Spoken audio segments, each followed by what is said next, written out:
Hi everybody, today's Monday, it's May 20th, 2019. We're going into this hive here. This is our car ride, third year queen hive, doing really fantastic again. We have already taken some queen cells. We took a frame and did some grafting off of this hive. Those are getting going over in the other boxes. We're going to do an inspection and see how we're doing. It's been about 10 days since I've been in here. Too long. During the middle of a nectar flow, I should have been in here sooner. But let's see what we got going on. So I just popped the top. Just got my helper out here for videoing. So I can see by looking in here, come on over there nice and gentle. I got the smoker out, it's like a hickory switch for them. But in this box, they're drawing out, they're working on the end frames right now. And on some of the inner frames, they are, pull one out here.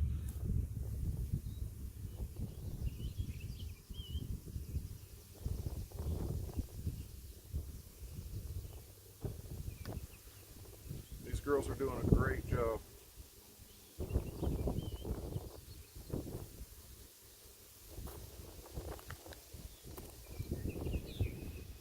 We can see all this nice fresh white wax on here.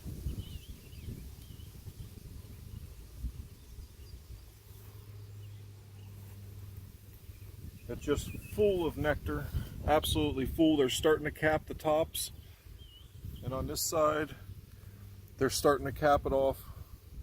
Just very heavy. The next frame, pretty much they're a little further down on the cappings, but if we're this far out, I'm just going to leave them keep riding. We've still got about 2 weeks or so in our nectar flow. I could manipulate if they were going a little slow and put these outer frames over into the middle, but I can tell you now that possibly this in another week we'll be able, if I wanted to, I could pull out 2, 3, 4, 5, probably 6 or 7 frames out of here. That's just in this box.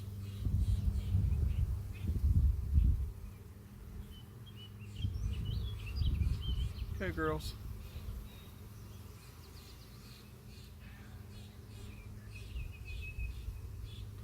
These bees are so awesome to work with. Nice and calm. I didn't even blow any smoke in here. Yep, it's heavy.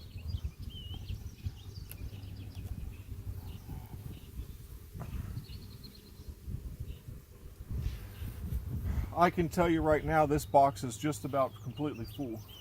Get that down and go over them frames. You can just see all that white cappings. It's just pretty much all the way full. I guarantee, let's flip it up and have a look at the bottom side of it. If you move back just a little bit. Yeah. I better give these girls another box. If we look at the bottom here, we can see how well it's all drawn out. They're working on capping it off. This box is about 90%, 80% done, somewhere in that range. Another week or two. Now we look into the next box down. Same situation. Now this is the one, this gold box I put on here 2 weeks ago, and in that one I gave them several just blank cut comb foundation for the cut comb honey, and so that was just added, or was that about around 10 days ago, somewhere around there. The last time I was in here, put it right in the middle of their bee space, and I did that on purpose because I know that they're drawing it out really well. So doing fantastic. Let's go ahead and get this off. I better get these girls some more room. I'm thinking I need to put a box on here today. Let's see what we got going here.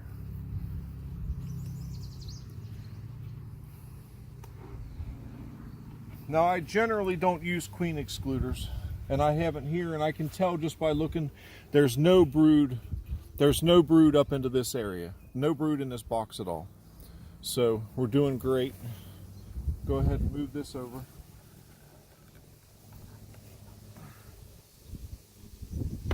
Now the part I'm worried about, this box is pretty much the same situation, and I'm really concerned about if there's room for the queen to be laying in here,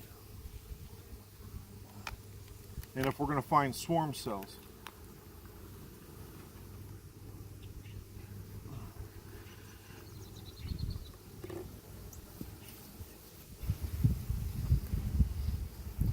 I see some cups. There's a lot of drones.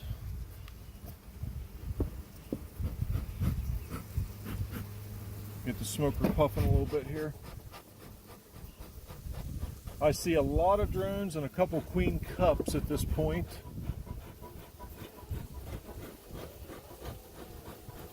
But I don't see anything in them. All just drones, drones, drones. Couple queen cups. Those are all just drones.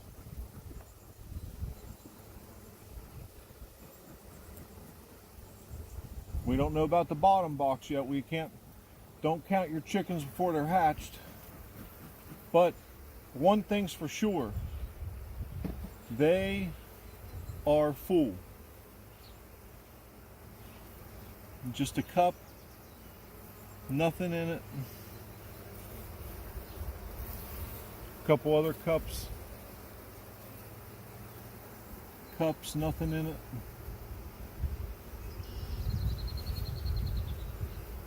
This is where just trying to be proactive, stay with these boxes, because if this hive swarmed, if I can get another week out of it, they'll finish them 3 boxes. I don't want to lose them.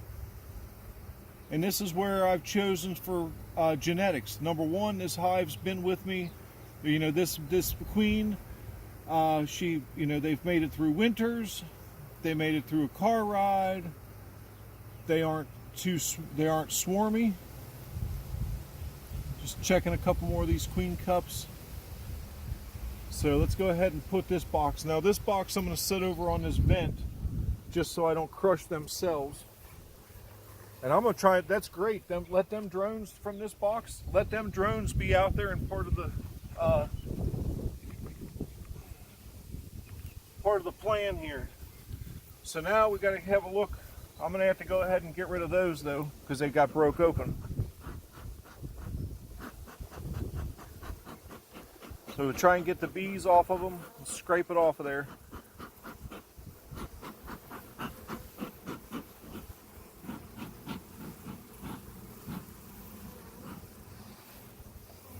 I put this stuff on the ground and then come back and collect it, let the bees get whatever they're going to get off of it. And but I don't want to leave it laying here too long. You know, just for a couple hours, fine. Don't leave it sit too long, especially during the dearth. As we get into the summer, the dearth is when you don't have a good strong nectar flow, and the bees will start to think about robbing each other. And if you get something laying on the ground like that, it would attract a lot of attention. Although this hive's plenty strong to defend off pretty much anything. Trying to be real careful not to hurt any of these bees.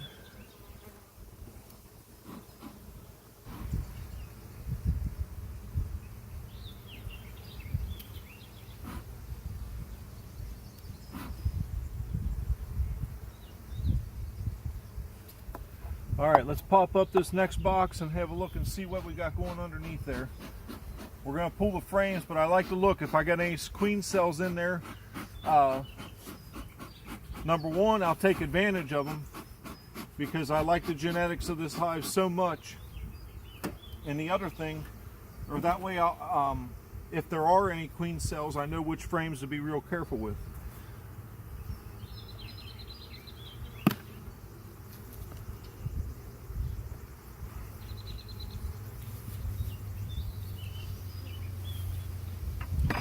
Incredibly enough, I don't know how,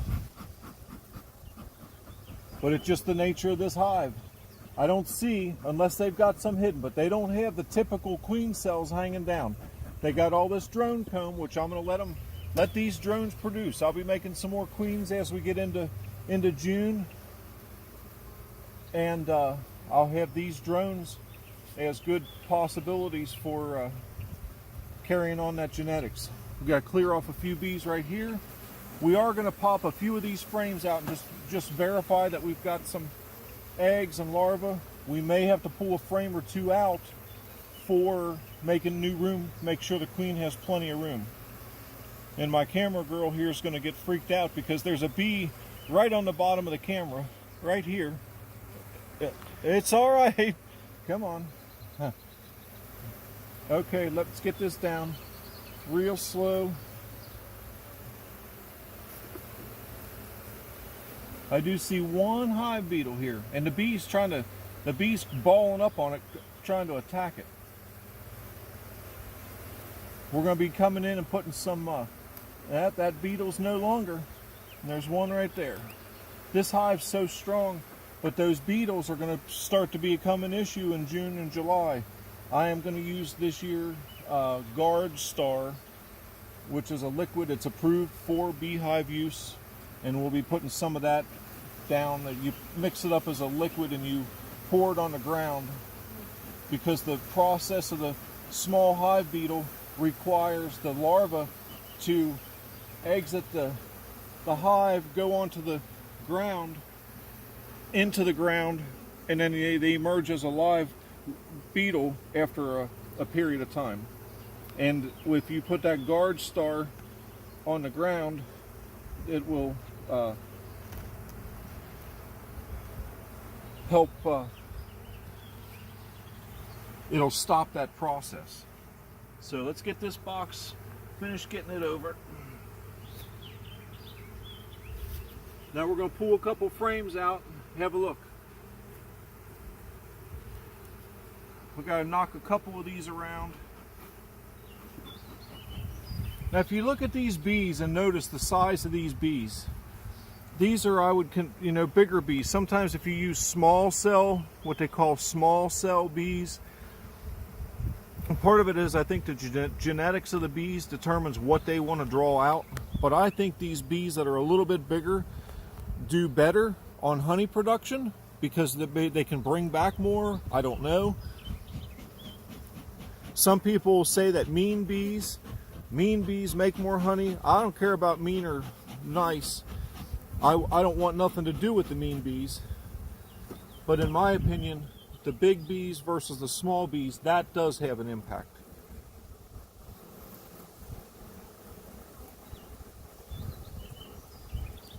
Here's the tough part, trying to get that first frame out, because they got this thing packed out pretty good.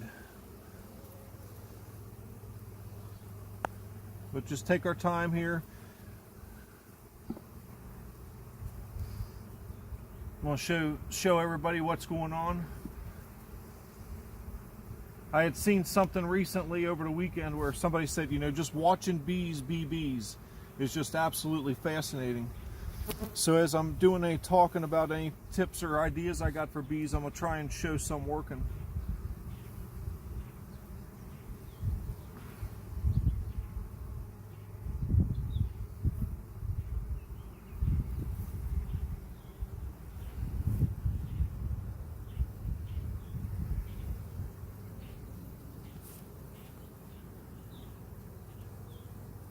Absolutely wall to wall. There are bees all the way on the outside of the outside. Brood. Now what we're going to be looking for, a queen, but more importantly, we're looking for eggs and larvae, as well as any queen cells. They are making a lot of drones, but I see definitely very young larvae. Very young, and I see larvae that's no more than a day old in there, and I see eggs over here. So we have the queen actively laying in here. This frame's not honey bound. They're doing a great job of moving the honey up and not filling up their nest. Now here we got a couple queen cups. This is what we're looking for. Make sure there's nothing in them. And we just go ahead and they want to make them, they're going to make them anyway. But we still go in and kind of tear them down a little bit, make them make new ones. But as long as they're empty, no worries.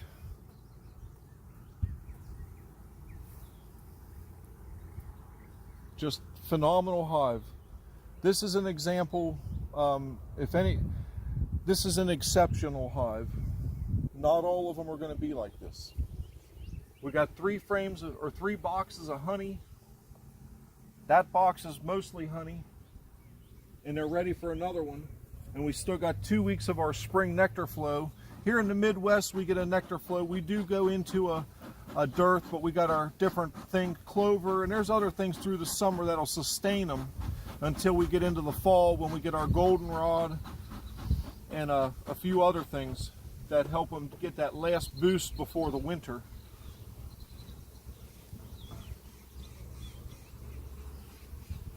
I'm a little disappointed. I was hoping I'd find some queen cells and go ahead and make several more splits off of this. But we'll just graft. We'll do some grafting. And that works just fine too.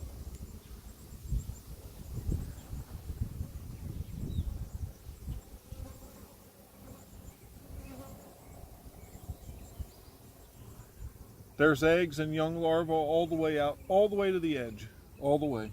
We got a little corner of honey here. Sometimes the receiver bees during the day, they're in the middle of this big flow. They bring it in.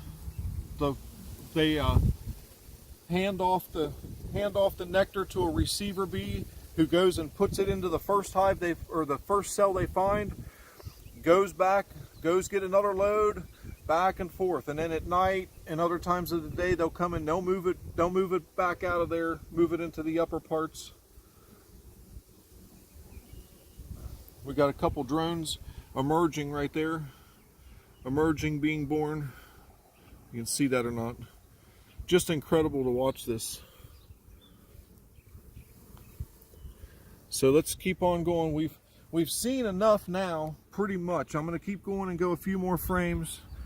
But I've seen just about all I need to see to verify that we're in good shape. And this is a big part. Back in the olden days, yep, pinched one, got one little sting there. Blow it with a little bit of smoke. A good bee sting a day is good for you. Make sure, hopefully we don't have any pheromones spreading around. This hive's nice and docile anyway. That I pinched her. That was my fault. But when you're talking a hive like this that has, this hive has 40, 50,000, maybe 60,000 bees, and we're just in here with just a couple little puffs of smoke, and that's about it. Try and clear off some of these off these ends. Pretty windy, makes it difficult to really get the smoke where we want it. But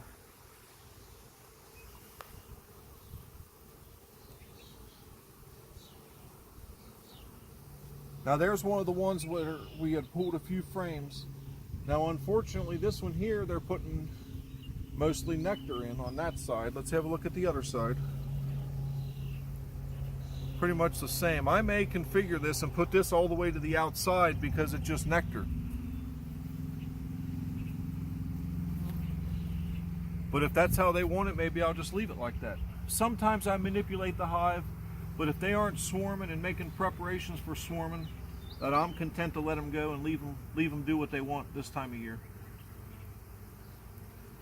Pop one or two more out here. Now these guys that are doing these single brood boxes, up in the far north a single brood box is just fine because in the far north it gets cold and stays cold. Here in the Midwest we get these situations where we get cold and then we get in a week in January where it gets above freezing. Eggs all the way out to here. There's some nectar they're putting back in, but there's a whole combination. But lots of young. There's just a whole bunch of eggs over here, young larvae. So she's getting some laying in. But these guys up in our Midwest winters, you get these situations where It gets cold, the bees go into a cluster. Then we get a week where or a couple days where it gets up into the 60s. Well, when it gets up into the 60s and the bees are flying and they go out, there's absolutely nothing for them to find, but they're active, they're out there flying and burning up extra energy. I'm going to argue that in our types of winters here versus in the far north, we need to, for a big colony, you need 2 deep brood boxes, or at least 2 boxes. 1 box just isn't enough for a big colony. That's just my opinion, and that's the reasoning behind it.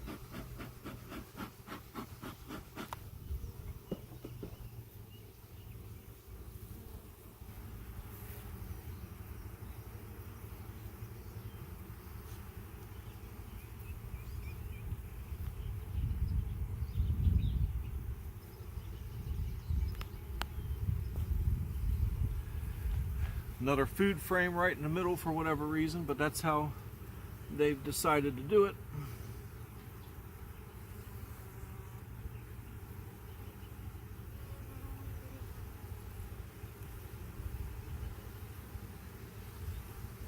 I just like looking at bees. I don't mind going through here. In a way, I want to put it back together and go on to another one. I got a couple more that I didn't get to over the weekend. The weather was so lousy. And but on the other hand, I really enjoy looking at them and watching them.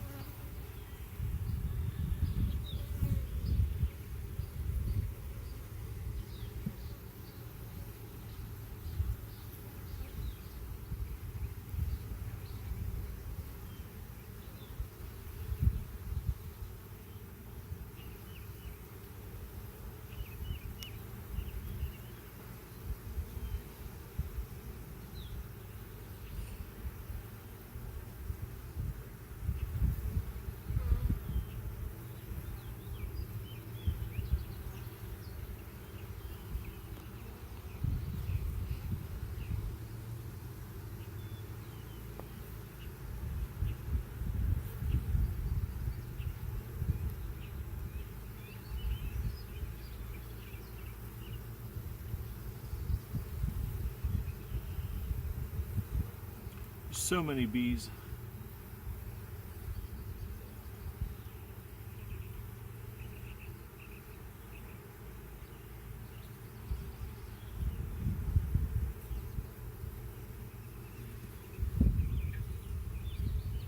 There we go.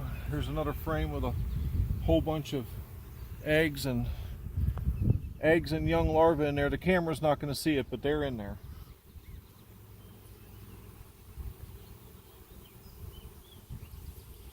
I'd like to find that queen and show her to you,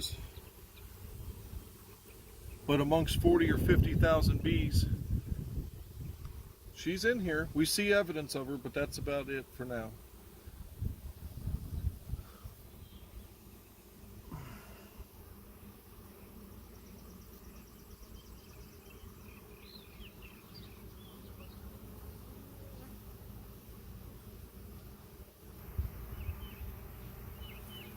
Do one more.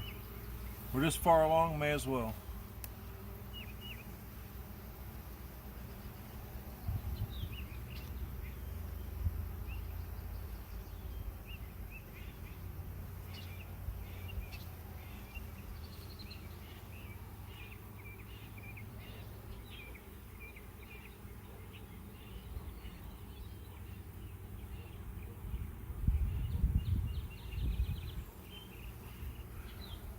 A pretty high number of drones over on this side, and that high number of drones is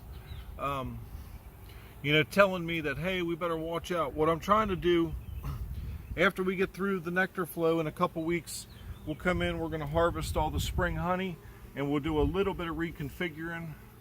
Will help alleviate a little bit of the space and congestion in this hive. But I think we should be, I can tell now, no queen cups. We're good for a couple more weeks, or another at least week. So let's go ahead and put this back together. I'm just going to go ahead and leave it right how it was.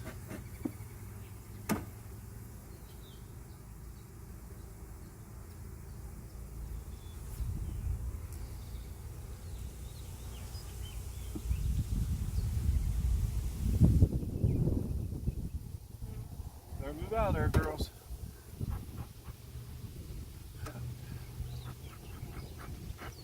Trying to blow a smoker into the wind.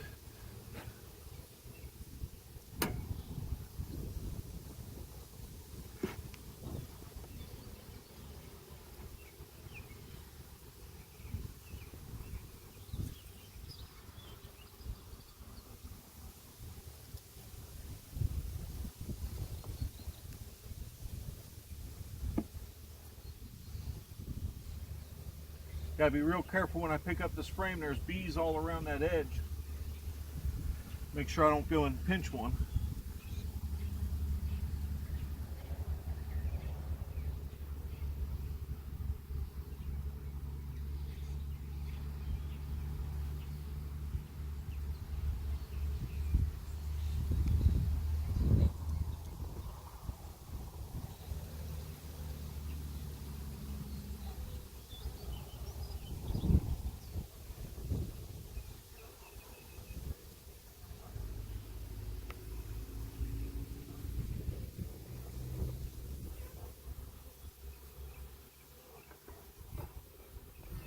Trying to get them out of there.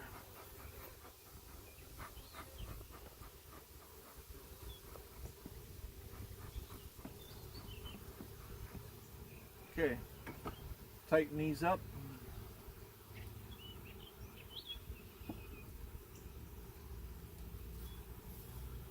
Run a couple of these back in and get that other box in.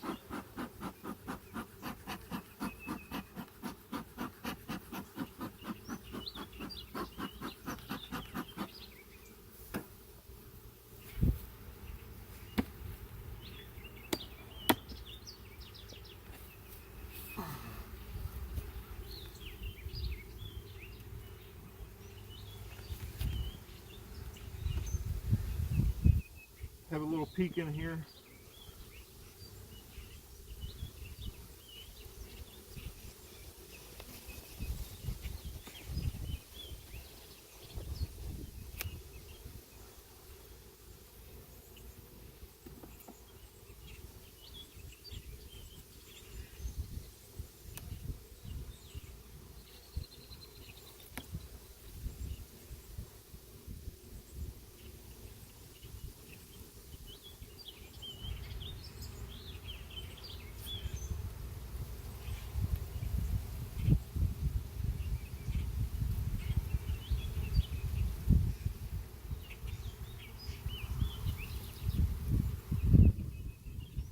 Beautiful, beautiful.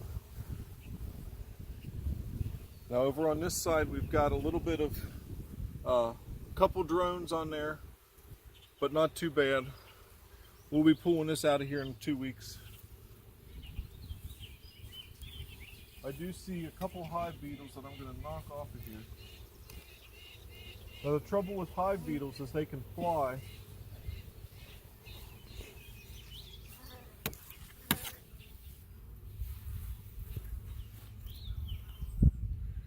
I got a drone up in my hand, but that drone can't hurt nothing.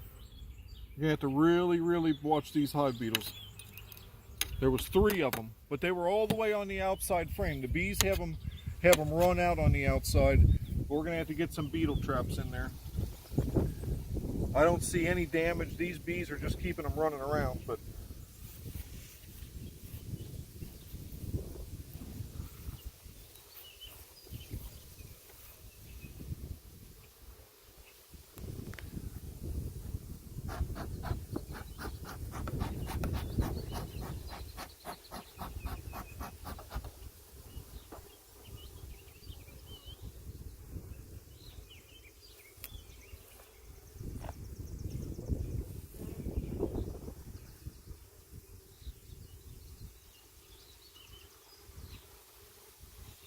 a little more drones, mostly honey.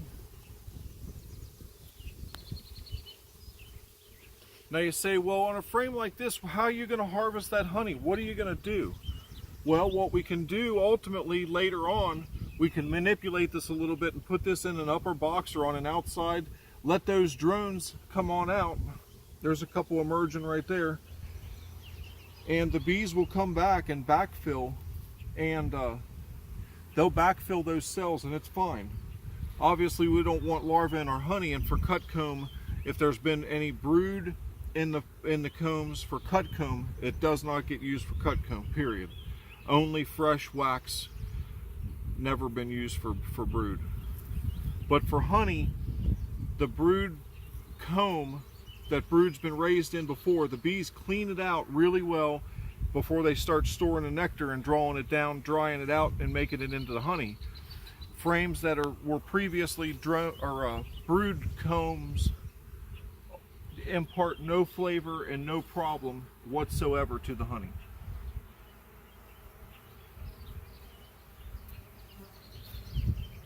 So I've seen about all I need to see in here. We're going to go ahead, when this hive tool starts getting sticky, hard to get it back in the pocket, put this back together here.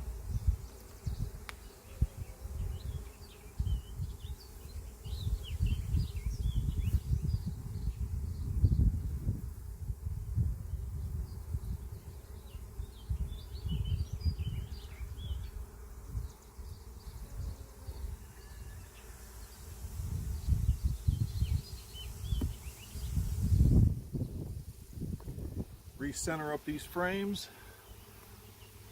Just use the hive tool, knock the bees just real gentle. They'll move out of the way. Just lightly touch them, they'll move.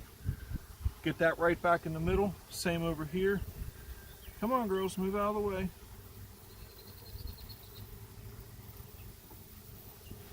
Go ahead and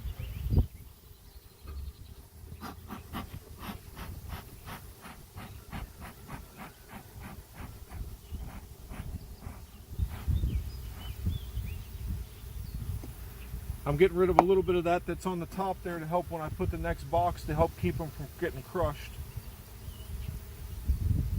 Now that there fresh honeycomb and a little bit of honey that the bee wants,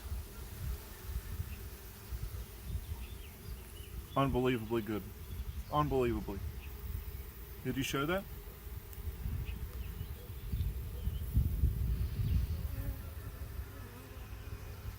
Absolutely awesome.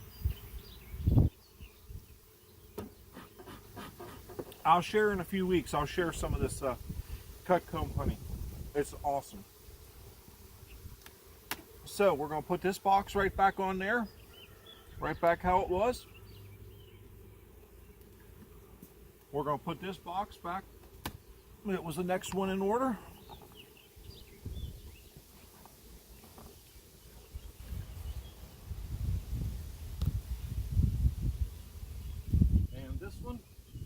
Now this one's 80, those two are 95% complete. This one, we got two frames that they're just starting to draw on, and I got these two frames are each about halfway. These are completely drawn and almost full. So this box is a good 80% full. I'm going to go grab a honey super. We're going to add one more box because over the next 2 weeks these bees need something to do. They're going to go up to the fourth box. Let me get it.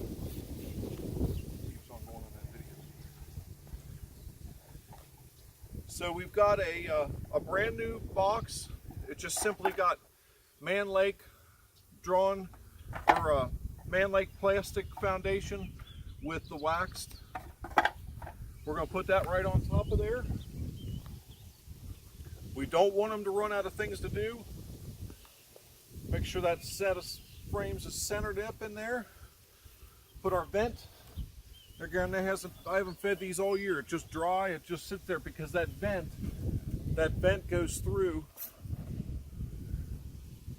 And in turn, we have these holes with these screens. So no bees can get in through here to try and rob it later as becomes a factor, but just enough that they can get good airflow. So there's hive number 8. Absolutely fantastic. Thanks for watching.